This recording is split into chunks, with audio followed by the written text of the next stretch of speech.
प्राणोपासना 8। प्राणायाम से पूर्व कुछ तथ्य।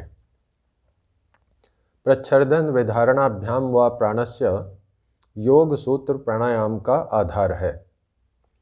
महर्षि अनुसार बाह्य विषय प्राणायाम श्वास को बाहर निकालकर रोकने से रोग छूटते हैं, बुद्धि बढ़ती है, आत्मा व मन की पवित्रता होती है तथा प्राण उपासक के वश में हो जाता है तथा मन व आत्मा भी स्थिर हो जाता है। प्राणायाम की क्रियाओं को करने से पूर्व कुछ तथ्य साधकों के हितार्थ एवं विचारार्थ प्रस्तुत हैं। प्रथम, जब प्राणी श्वास लेता है तो वायु शरीर में जाती है तथा प्राण नाड़ियों में नीचे की ओर गति होती है। यह अपानन क्रिया है। जब प्राणी प्रश्वास लेता है अर्थात दूषित वायु बाहर निकालता है तो प्राण नाड़ियों में प्राण की ऊर्ध्व गति होती है। यह प्राणन क्रिया है। श्वास प्रश्वास प्राणन व अपानन क्रियाओं का साधन है। द्वितीय, हृदय प्राण नाड़ियों का संकुल है तथा जीवात्मा का मुख्यालय है। यह रक्त प्रेषण करने वाला शरीर का अंग नहीं है, स्थूल इंद्रिय नहीं है। हमारा तंत्रिका तंत्र, स्नायु तंत्र प्राण नाड़ियाँ नहीं हैं। प्राण नाड़ियाँ इनसे भिन्न हैं तथा सूक्ष्म हैं। सामान्यतया जब हम श्वास लेते हैं तो श्वास के साथ पेट थोड़ा बाहर आता है और प्रश्वास के समय पेट थोड़ा अंदर जाता है। यह श्वास लेने की सही प्रक्रिया है। पेट को बिना हिलाए केवल छाती से श्वास प्रश्वास लेना सहज नहीं है। जैसे शिशु श्वास लेता है वह प्रक्रिया सहज है।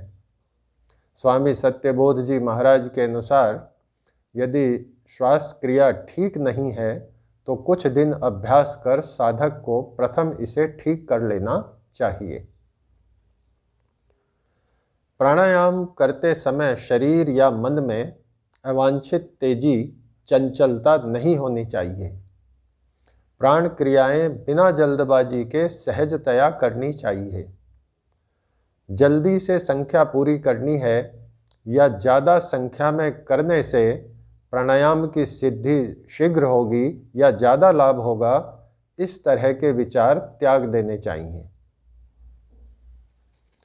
सभी की शारीरिक क्षमता एक समान नहीं होती, अतः प्राणायाम के समय जब श्वास बाहर निकालते हैं या अंदर लेते हैं तो फेफड़ों की क्षमता से कुछ कम वायु ही बाहर निकालनी है तथा तदनुसार ही अंदर भरनी है। बहुत जोर लगाकर फेफड़ों को बिल्कुल खाली करने या जबरदस्ती ज़्यादा श्वास भरने का प्रयास नहीं करना है। अभ्यास से क्षमता धीरे धीरे बढ़ती जाएगी। इससे फेफड़ों पर विपरीत प्रभाव भी नहीं पड़ेगा तथा प्राणायाम के लाभ में कमी भी नहीं आएगी। प्रारंभिक साधक को कम से कम 3 व अधिक से अधिक 21 प्राणायाम करने चाहिए। प्राणायाम की संख्या को धीरे धीरे बढ़ाना चाहिए। उत्साह के अतिरेक में अधिक संख्या में प्राणायाम करने से लाभ नहीं होगा। यदि साधक 21 प्राणायाम बिना दीर्घ अभ्यास के कर रहा है तो समझ लेना चाहिए कि प्राणायाम की सही प्रक्रिया नहीं अपनाई जा रही। महर्षि ने प्राणायाम करते समय ओम के जप का विधान किया है। आसन से मन की एकाग्रता कुछ हो ही जाती है, तत्पश्चात ओम के जप से मन को एकाग्र रखना है। अनुभव अनुसार एक समय में चिंतन विषय, जप विषय को बार बार बदलना ठीक नहीं तथा विषय बदल कर लंबा चिंतन करना भी उपयुक्त नहीं। यदि कोई शारीरिक प्राणायाम करने हैं तो बाह्य विषय प्राणायाम से यौगिक प्राणायामों से पूर्व ही कर लें। इसके बाद अन्य कोई प्राणायाम न किया जावे। साधक आभ्यंतर अंतःकुंभक अंदर श्वास रोकने का अभ्यास न करे जब तक कि इस बाह्य विषय प्राणायाम की सिद्धि न हो जावे। आभ्यंतर अंतःकुंभक प्रारंभिक साधक के लिए लाभदायक नहीं है, बल्कि अपानन क्रिया होने से हानिकारक है। कई बार अभ्यासी योग दर्शन में बताए गए सभी प्राणायामों को साथ साथ ही करते रहते हैं। यह उचित नहीं। इससे किसी प्राणायाम की सिद्धि नहीं हो पाएगी तथा अभ्यासी के मन में अविश्वास तथा अश्रद्धा भी उत्पन्न होने लगेगी। अभ्यासी सोचेगा, इतने वर्षों तक अभ्यास से कुछ उपलब्धि तो हुई नहीं, अतः पहले बाह्य विषय प्राणायाम का अभ्यास करें, सिद्धि होने पर दूसरे प्राणायाम का अभ्यास करें। इस प्रकार करने से शास्त्र में बताया लाभ होगा। प्राणायाम करने से पूर्व नासिका के दोनों स्वर सम होने चाहिए। उसके लिए आसन में बैठकर जिस ओर का स्वर बंद हो, उस ओर के हाथ की मुट्ठी बंद करके दूसरे हाथ की बगल में रखकर थोड़ा दबाना है।